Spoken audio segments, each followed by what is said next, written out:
आप सभी को जय मसीह की। प्रभु आप सभी को बहुत आशीष से। आज इन कम शब्दों में छोटी सी वीडियो के अंदर आपको सिखलाया जाएगा, बतलाया जाएगा कि जो सिर्फ मसीही लोग हैं, मसीह लोग, विश्वासी लोग हैं, क्या उन्हें दीपावली का त्यौहार मनाना चाहिए या नहीं। वचन इस विषय में क्या कहता है।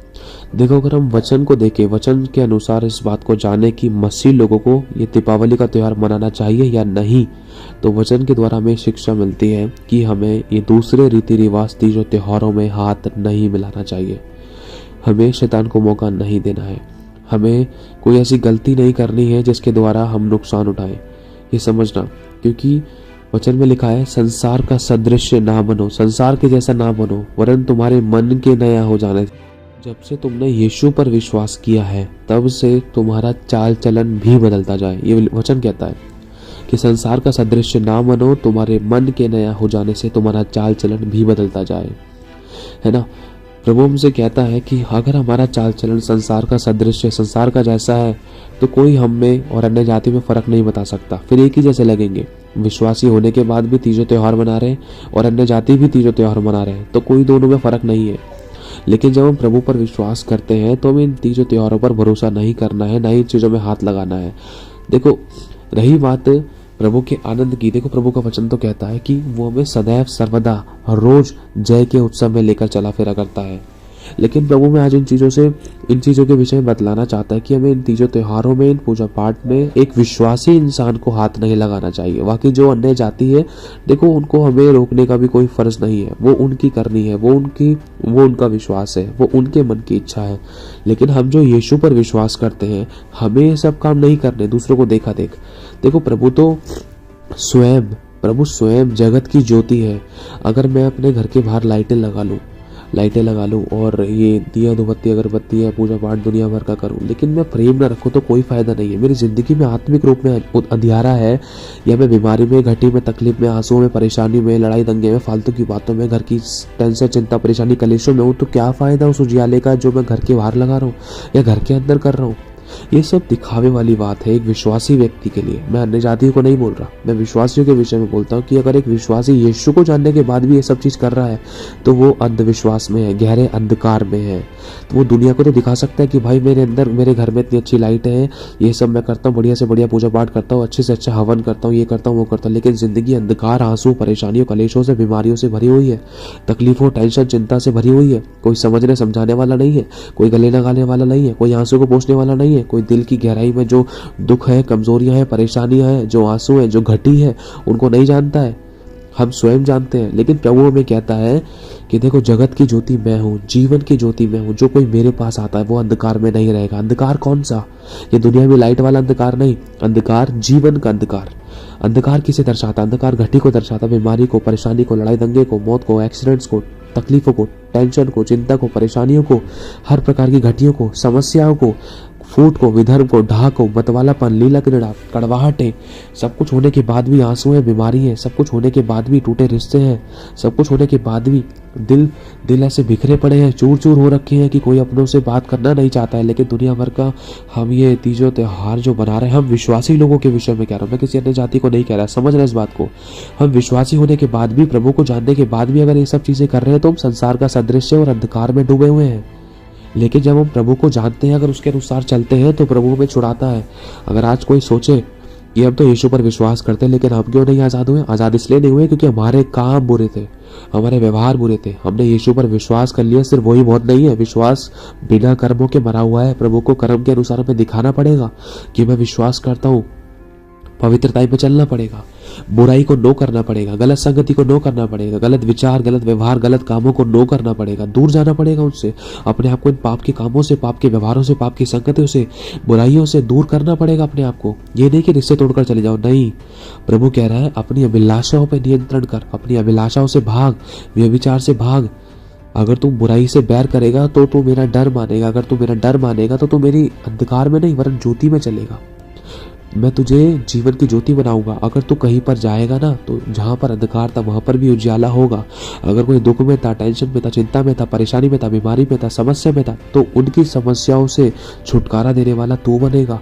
क्यों? क्योंकि एक अंधा दूसरे अंधे को मार्ग नहीं दिखा सकता। जो खुद ज्योति में है वो दूसरों को ज्योति में कर सकता है। इसीलिए प्रभु आज हमें सिखलाता है, अगर हम विश्वासी होने के बाद भी, प्रभु को जानने के बाद भी मेरे भाइयों बहन, अगर उसके अनुसार नहीं चल रहे हैं, देखो कोई परफेक्ट नहीं है। अगर हम जानबूझकर गलत संगति में जा रहे हैं, जानबूझकर शराब पी रहे हैं, दंगपना मचा रहे हैं, जानबूझकर वे विचार कर रहे हैं, निटाई कर रहे हैं, कड़वाहट रख रहे हैं, माफ नहीं कर रहे, प्रेम नहीं कर रहे, क्षमा नहीं कर रहे, दया नहीं कर रहे किसी पर, तो फिर भी अंधकार में है। लिखा है धोखा ना खाओ। हमने धोखा खाया है क्या हमें अपने आप से पूछने की जरूरत है। प्रभु चाहता है अपने आप को जांच। तो अपने आप को समझता तो है कि तू सही चल रहा है, लेकिन तो अपने आप को जांच, वचन रूपी आईने से जांच। तुझे पता चल जाएगा कि तेरे चेहरे पे कितने दाग धब्बे झुर्र रही है। वो वचन का जो आईना है ना, प्रभु के पवित्र शास्त्र का जो आईना है, उससे तुझे पता चल जाएगा कि तू कितना सही चल रहा है, कितना गलत चल रहा है। हम दूसरों को देखा देख कर रहे हैं। आज ही क्यों मैं बम पटाखे फोड़ रहे हैं? क्यों किसी और दिन नहीं कर सकते? आज ही क्यों संसार का सदृश्य बने? क्यों हम दूसरों के ठोकर का कारण बन रहे हैं? कि क्या दूसरे लोग नहीं सोचेंगे, अन्य जाति लोग नहीं सोचेंगे अरे तो विश्वास में भी है, ये तो चर्च भी जाता है और पूजा पाठ भी करता है, चर्च भी जाता है, बम भी फोड़ता है, चर्च भी जाता है, आज के दिन ये दिवाली भी मना रहा है, इससे क्या अन्य जाति लोग ठोकर नहीं खाएंगे? देखो अगर घर के अंदर अगर एक विश्वासी बाकी अविश्वासी, देखो उनकी बात अलग है, लेकिन जो विश्वासी है उसको बस प्रार्थना करनी है, उसको जबरदस्ती नहीं करनी, घर में लड़ाई दंगा नहीं मचाना कि भाई ये त्योहार नहीं मनाना, नहीं, जबरदस्ती नहीं करनी है। देखो जैसे जैसे इंसान विश्वास में आता जाएगा वैसे वैसे वो चीज़ों से दूर होता जाएगा। लेकिन अगर हम विश्वास में, अगर हम इन चीज़ों पर कंट्रोल कर सकते हैं, अगर हम इन चीज़ों को रोक सकते हैं या हम खुद नहीं कर सकते तो बहुत अच्छी बात है। अगर हम अपनी जिंदगी में भी इन चीज़ों को होता हुआ रोकें तो बहुत बढ़िया रहेगा, ताकि हम भी ठोकर ना खाए, अन्य जाति भी ठोकर ना खाए और विश्वासी भी ठोकर ना खाए। कई बार विश्वासी भी विश्वासी के चक्कर में ठोकर खा जाता है। देख तुम पास्टर जी तुम मेरे को मना कर रहे हो दिवाली नहीं मनानी, पूजा पाठ नहीं करना, लेकिन देखो वो भी तो विश्वासी कर रहा है, वो भी तो विश्वासी, वो भी तो उसके बच्चे बम फोड़ रहे हैं, वो भी ये सब चीज़ कर रहा है, उसने भी लाइटें लगाई है, उसने भी दिए धूपबत्ती अगरबत्ती करा है, उसने भी पूजा पाठ करा है, वो भी तो एक विश्वासी है। अब देखो दूसरे को देखकर अगर हम देखा देख कर रहे हैं तो दूसरा तो गड्ढे में गिरेगा ही गिरेगा। अगर हम वचन के अनुसार अपने आप को करेक्ट नहीं कर रहे हैं तो गिरना संभव है, जरूरी है गिरना, 100% इंसान गिरेगा। इसलिए प्रभु कह रहा है संसार का सदृश्य ना बना, अरे उसकी करनी उसके साथ है, तू वचन के अनुसार अपना चाल चलन तो ठीक कर।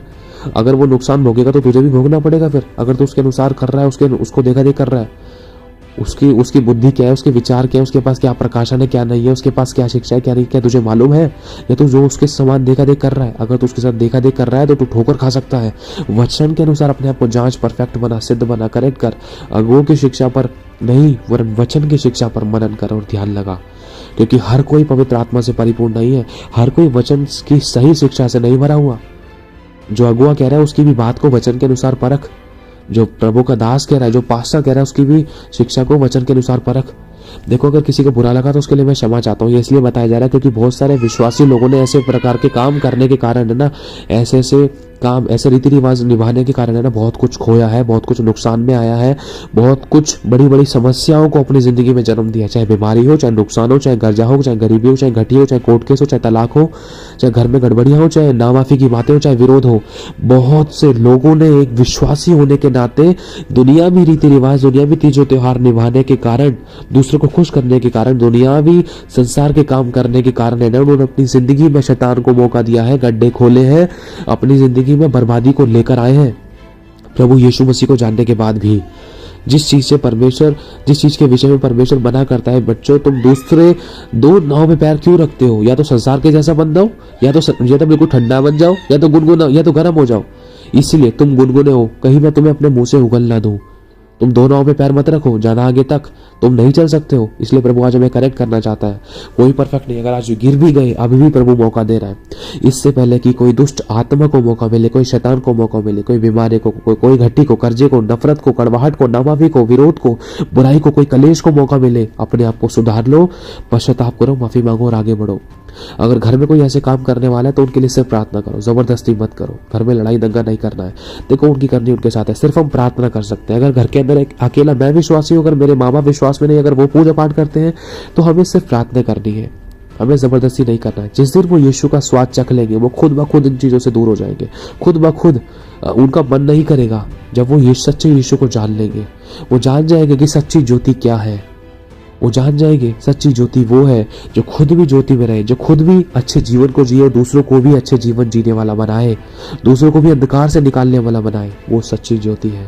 मेरे भाइयों और बहनों, प्रभु के वचन के अनुसार एक मसीही विश्वासी को ये सब काम नहीं करने चाहिए कि कहीं हम ठोकर ना खाएं, ना ही हम ठोकर बने, शैतान को मौका हम ना दें। लिखा है और शैतान को अवसर मत दो, कहीं वो तुम्हें फाड़ खाए। हालेलुया। तो प्रभु आशीष दे आप सभी को। जय मसीह की।